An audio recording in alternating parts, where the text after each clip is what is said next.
نور في الظلمات أنسي في خلواتي، يا سعدي وهنائي القرآن حياتي.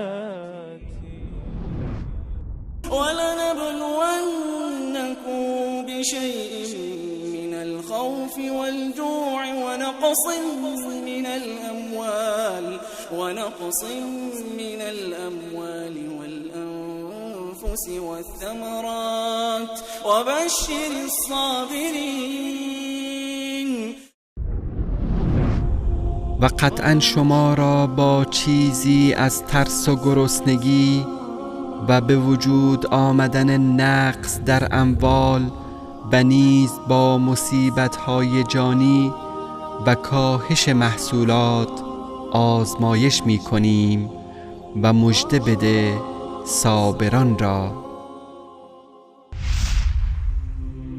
نور في الظلمات أنسي في خلواتي، يا سعدي وهنائي القرآن حياتي.